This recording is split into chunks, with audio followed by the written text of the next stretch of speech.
How did it get like this? If we're going to fix this belly problem, then perhaps the best place to start is by asking how it got this way in the first place. What series of events led you to gaining the weight and letting yourself go? Perhaps with that knowledge, we can then reverse the process and get back on track. I'm speculating here, but I'm going to take a stab at how you found yourself with this unwanted flab. Because for most of us, we weren't always that way. Most of us were fairly toned and fit when we were in our younger years. But then things changed. We got older, and then we started to get more tired. Hormones don't help. Hormones make our metabolism slow down as we get past 25, and suddenly it becomes much harder to keep the belly fat off. Not only that, but we start spending more and more time at work in the office and pouring more and more energy into that work. Then we get married, get a mortgage, have kids. Suddenly the amount of free time we have to ourselves dwindles down to almost nothing. If we aren't changing nappies, answering angry phone calls after hours, coming home late, or doing the dishes, we're crashed out on the sofa, exhausted. And stress is another thing that can contribute to weight gain.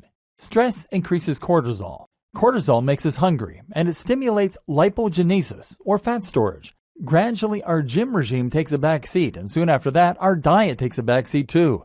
We start eating what is convenient and affordable, and slowly life chips away at our fitness. And it doesn't seem like a big deal either. But as we've seen, it really is, because it starts to have an effect in every other aspect of your life. If you can take back control of your gut, you can take back control of your life.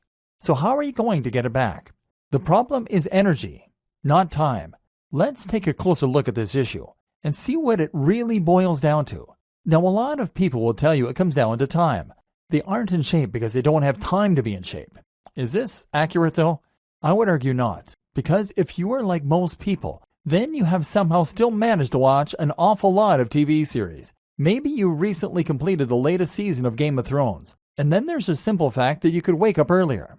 And there's a fact that, if we're going to be completely honest here, eating healthy doesn't take that long. In fact, it's very quick and easy to eat a salad, or to eat whatever you're going to eat tonight without the chips. The problem isn't that you don't have time to work out, it's that you don't have the energy or the inclination. And it's not that you don't have time to cook, it's that you don't have energy. Furthermore, you feel like you need a pick-me-up, something that can help you to get yourself up and running again. And fish just isn't going to cut it. Now, in the next video, we're going to take a look at the most simplistic and efficient way to lose weight. This is straightforward calorie tracking. We'll see why this can work and why it's really just very simple math. But I want you to keep this video in the back of your mind, because we're going to be coming back to it. You're going to see later on that your lifestyle makes it hard to cut calories, and that you need to have a rethink if you're going to win this war on your belly.